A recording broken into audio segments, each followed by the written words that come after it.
जय श्री कृष्ण। आप सभी को चैत्र मास के कृष्ण पक्ष की पाप मोचनी एकादशी की ढेरों शुभकामनाएं। प्रिय दर्शकों, आज के इस वीडियो में हम बात करेंगे पाप मोचनी एकादशी के विषय में। पाप मोचनी एकादशी का व्रत किस दिन करना है, ये व्रत क्यों महत्वपूर्ण है, क्या महिमा है, शास्त्रों में पद्म पुराण में क्या लिखा है, भगवान क्या कहते हैं इस एकादशी के विषय में, कैसे ये व्रत करना चाहिए, इस व्रत की विधि क्या है, इस व्रत के नियम क्या है, पूजन कैसे करना चाहिए, किसने किया इस व्रत तो उसका उद्धार हुआ, और इस व्रत का पालन कब करना चाहिए। इस प्रकार से संपूर्ण शास्त्रीय जानकारी एकादशी के विषय में, आने वाली एकादशी के विषय में आपको प्रदान की जाएगी। जानकारी आरंभ करें उससे पहले आपसे निवेदन है कि वीडियो यदि थोड़ा सा भी उपयोगी लगे तो कृपया एक बार लाइक अवश्य कर दीजिएगा अपने व्रत की सफलता के लिए, और भगवान नारायण का आशीर्वाद प्राप्त करने के लिए कमेंट बॉक्स में अवश्य लिखिएगा जय श्री हरि या ओम नमो भगवते वासुदेवाय। एकादशी है ये चैत्र मास कृष्ण पक्ष की एकादशी, इसे पाप मोचनी एकादशी कहा जाता है, जैसा कि नाम से ही ज्ञात होता है।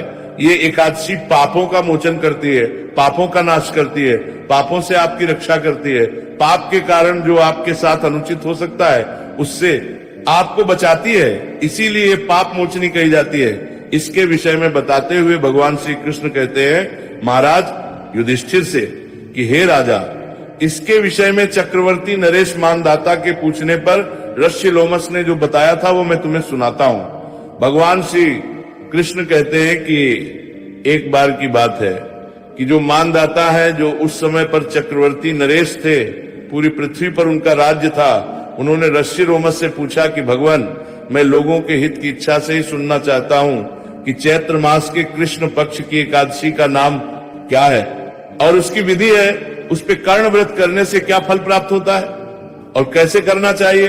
जब मानदाता ने कहा तो लोमस कहने लगे कि नरप्रश्रेष्ठ, यह मनुष्य के पापों का नाश करने वाली है।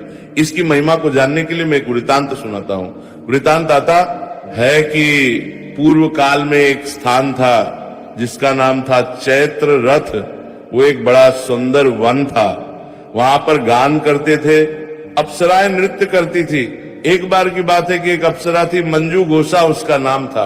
उसने ऋषि मेधावी को तपस्या करते देखा, नौजवान ऋषि थे, और ये जो मेधावी हुए प्रिय दर्शकों, ये ऋषि च्यवन के पुत्र हुए।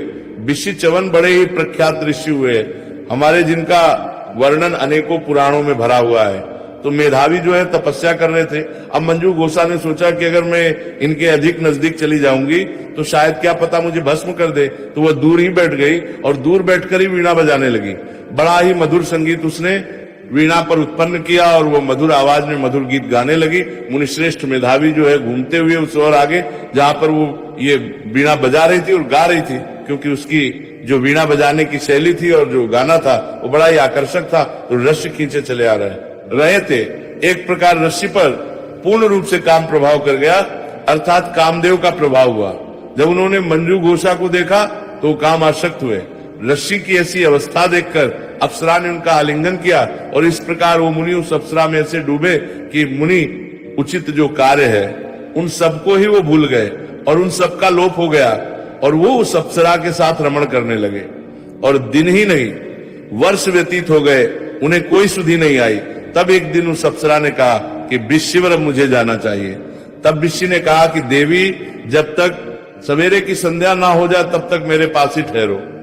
ये सुन के अप्सरा कहने लगे, विप्रवर, अब तक ना जाने कितनी संध्या चली गई, मुझ पर कृपा करके बीते हुए समय का विचार तो चाहिए। ईश्वरी, आप कह रहे हैं कि संध्या हो जाए शाम की, ये एक दिन नहीं ना, जाने कितनी संध्याएं ऐसी आई और चली गई। आप स्वयं एक बार गिनिए तो सही। तो अप्सरा की बात सुनकर मेधावी जो है वो आश्चर्यचकित हो उठे। उस समय उन्होंने बीते समय का हिसाब लगाया तो उन्हें ज्ञात हुआ कि उस अप्सरा के साथ रमण करते हुए उन्हें 57 वर्ष व्यतीत हो गए। और जैसे ही उन्हें इसका एहसास हुआ, 57 वर्ष व्यतीत हो गए, उन्हें क्रोध आया और बोली, दुष्टी, तुम तो मेरी तपस्या का विनाश करने वाली हो, तुमने तो मेरी सारी तपस्या का विनाश ही कर दिया। मैंने इतने हजारों वर्षों में जो तप अर्जित किया था तुमने सब भ्रष्ट कर दिया। उन्होंने उस अप्सरा को श्राप दे दिया कि जाओ और जाकर पिशाचिनी हो जाओ। जब लस्सी ने कह दिया हो जाओ, तुरंत ही को प्राप्त हो गई। वो अभिलाप करने लगे लस्सी के सामने, लस्सीवर, कृपया मुझे कोई उपाय बताएं, कृपया कोई मुझे उपाय बताएं। और लस्सी तो ऐसे होते हैं कि अगर कोई उनके शरण में आए तो उसकी सदा सहायता करते हैं। लस्सी लोमष्ठ ने कहा कि ठीक है, तुमने जो किया है वो अपनी जगह है, परंतु तुम क्योंकि मेरी शरण में आई हो तो मैं तुम्हें उपाय बताता हूं कि योनि को जीते हुए जब तुम चैत्र मास के कृष्ण पक्ष की पाप मोचनी नामक एकादशी का व्रत करोगी और विधि विधान से पारण करोगी तो इस श्राप से मुक्त हो जाओगी। और ऋषि वहां से तुरंत ही प्रस्थान कर गए और अपने पिता के आश्रम में पहुंचे। उनके पिता च्यवन थे। च्यवन ने जैसे ही देखा बोले, बेटा ये तुमने क्या, तुमने तो अपने सारे पुण्य का ही नाश कर लिया। तो वो मेधावी बोला, पिताजी मैंने अप्सरा के साथ रमण करने का पातक किया है, अब मुझे कोई ऐसा प्रायश्चित बताइए जिससे इसके पाप का नाश हो सके और मैं इस पाप से मुक्त हो सकूं। तब श्री च्यवन ने कृष्ण पक्ष में जो पाप मोचनी एकादशी होती है उसका व्रत करने का परामर्श जो है अपने पुत्र को दिया कि उससे सभी प्रकार के जो पाप है वो नष्ट हो जाते हैं। पिता का कथन सुन के नश्य मेधावी ने इस व्रत को किया था। व्रत के करने से और पारण करने से उनका ये पाप नष्ट हो गया और पुनः उन्हें दिव्य देह प्राप्त हो गई।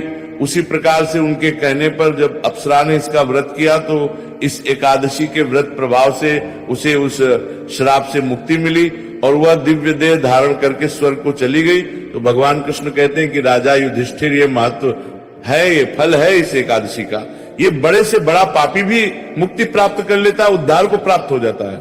अतः मनुष्य को इस एकादशी का व्रत अवश्य करना चाहिए। तो ये महिमा भगवान श्री कृष्ण ने इस एकादशी की बताइए। अब मैं बात करता हूं इसके नियम क्या है और कैसे आपको ये एकादशी का व्रत करना चाहिए, विधि क्या है। प्रिय दर्शकों, एकादशी व्रत त्रिदिवसीय अनुष्ठान होता है। इस एकादशी के जो नियम है वो व्रत के एक दिन पूर्व से आरंभ हो जाएंगे और पारण के साथ वह नियम समाप्त होंगे।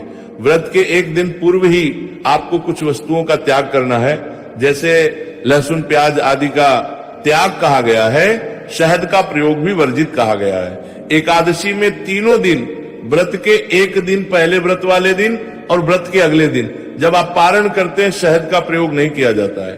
कुछ लोग मदिरा पान करते हैं, मांसाहार भी करते हैं, परंतु वो एकादशी का व्रत भी करते हैं। तो ऐसे लोगों को अवश्य ही एक दिन पूर्व इन सभी का त्याग कर देना चाहिए। ऐसा नहीं कि आज तो खूब खाए पिए और कल आप व्रत करें। व्रत के एक दिन पूर्व मसूर की दाल नहीं खानी, चने का शाक नहीं खाना और एक वक्त ही आहार लेना चाहिए, ऐसा नियम कहते हैं, शास्त्र कहते हैं। रात्रि काल को अन्न ग्रहण नहीं करना चाहिए, दोपहर के बाद अन्न ग्रहण नहीं करना चाहिए। इस प्रकार से एक दिन पूर्व का समय व्यतीत होगा। रात्रि काल दंत धारण करके सोइए, क्योंकि एकादशी के दिन आपको टूथपेस्ट या मंजन का प्रयोग नहीं करना चाहिए। आजकल जो भी टूथपेस्ट या मंजन आ रहे हैं उन सभी में या तो नमक होता है या तो केमिकल होते हैं और दोनों ही आपके व्रत को खंडित करते हैं। तो यदि आपके पास व्रत वाला मंजन हो तो आप वो प्रयोग कर सकते हैं, अन्यथा आपको कोई और मंजन पेस्ट नहीं करनी है। एकादशी व्रत वाले दिन आपको सूर्योदय से पहले उठना चाहिए। उठने के बाद स्नान आदि कीजिए, करके स्वच्छ वस्त्र धारण कीजिए। स्वच्छ वस्त्र के एकादशी के व्रत का पूजन करेंगे। आज की पूजा से पहले संकल्प किया जाएगा और फिर कथा सुनी जाएगी। तो आइए अब हम जान लेते हैं कि क्या सामग्री है जिसकी आवश्यकता इस एकादशी पर होगी आपको पूजा के लिए और कैसे आपको पूजन आदि के कार्य करने चाहिए। पूजा की संपूर्ण विधि में अलग से रिकॉर्ड करूंगा, यहाँ संक्षेप में मैं आपको जानकारी दे देता हूं और उसके बाद फिर मैं आपको